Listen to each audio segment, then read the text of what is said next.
First, Christians must know again that the Lord always hears our pleas. The Lord always hears our pleas. Again, within the text, the reason God responded to Hagar was because he heard the voice of the boy. We have a listening God.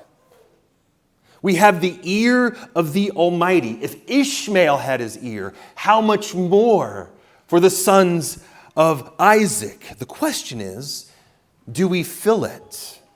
Do we hourly and daily lay our fears and our needs at his feet? Or do we default to just chewing the cud of anxious worry? Or give in to the faithless resolve that just nothing will ever get better? I've said that my working definition of anxiety is this. Anxiety comes when we take on all of God's burdens with none of God's power.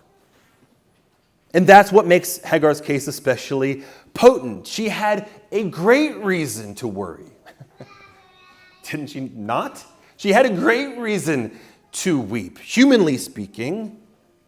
And that's what makes the angel's response initially a bit jarring. He says, "What troubles you, Hagar?" Like, duh. What troubles me? I'm out of water in a desert and we're about to die. See, from a human perspective, it's pretty obvious why she ought to have been troubled, but then the angel continues and he says, "Fear not, for God has heard."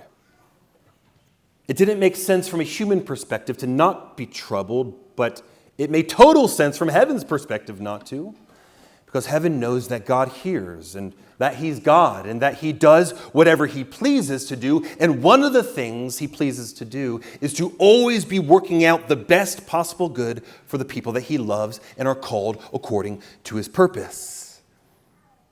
Even in the wilderness, when the water is running low. So when you feel that fear or worry start rumbling around, remember to preach to yourself what the angel preached to Hagar. What troubles you?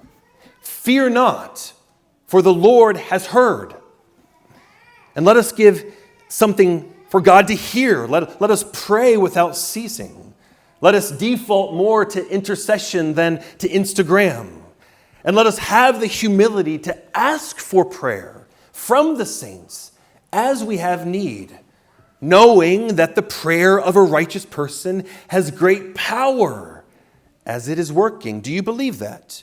Do you believe that the prayers of the saints have great power while it's working? Well, then let us ask. Let us humble ourselves and ask for prayer in our need. Spurgeon again helps us here.